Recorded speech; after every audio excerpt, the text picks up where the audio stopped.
Let's talk about Avatar, Fire and Ash. Starring Sam Worthington, Zoe Saldaña, Sigourney Weaver, and Stephen Lang. Directed by James Cameron from 20th Century Studios. As always, this review will be spoiler-free, but if you prefer to see the film in its entirety before hearing any commentary about it, please feel free to close this video out. I would ask you to bookmark it so that you can return to it easily later. Then come on back and watch this after you've seen the film.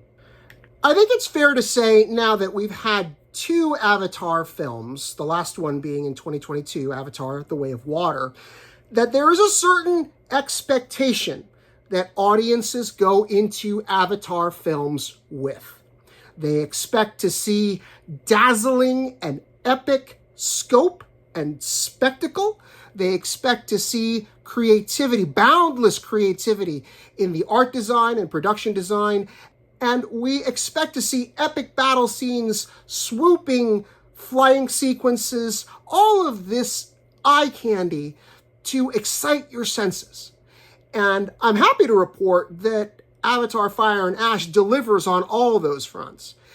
And there's one thing that I really like about this series. It's that endless creativity, that endless innovation when it comes to showing us this new world and just how alien some aspects of it are.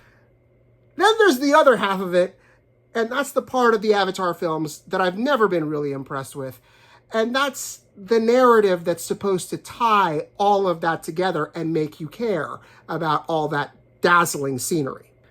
I think it's important to tell you at this time that the best thing you can do for yourself before going to see Avatar, Fire and Ash is watch Avatar: The Way of Water again.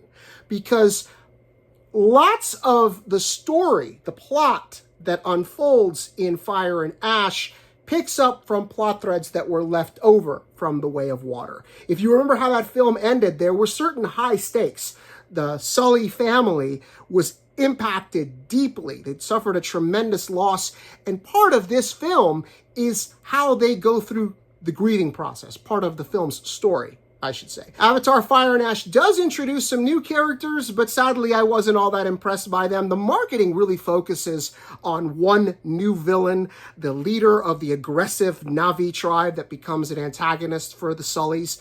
And I don't think, in the end, for me, that character was a disappointment. In the end, it's sort of a red herring that this is going to be your new big bad, and no, not so much. Really, we come back to everybody's favorite big bad. You know who I'm talking about if you know these movies. I want to stop there before I ruin anything. I know I haven't said a whole lot, but I'll end with this. If you were a fan of these films, and especially if you came away from Avatar: The Way of Water emotionally invested in the story of the Sully family and their adventures, their survival on Pandora, and the different dynamics of who they are and how they've come together. If that film left you emotionally invested and you want to know what happens, then I think you're going to be satisfied with what you get. Also, if you just love Avatar as a ride of a film, I think you're going to be pleased with what you get. If you're coming in and you were already skeptical because the story and the plotting has always been a letdown, and that is where I am, then you're going to come away feeling like, okay, that was kind of nice.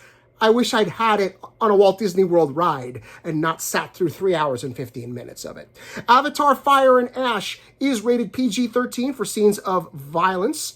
Please be mindful of that if you are bringing younger audiences. It is in theaters on December 19th. You can find more Film Buff Unplugged reviews and videos on Substack. Just head to fbunplugged.substack.com and subscribe for free. That way you won't miss a single post. We also have a channel on YouTube. Head to youtube.com/@FilmBuffUnplugged, all one word. Please give us a like on Facebook, and if you're on TikTok, you can find my review videos and more by searching for @FelixAlbuerne Jr., all one word. Thanks for watching.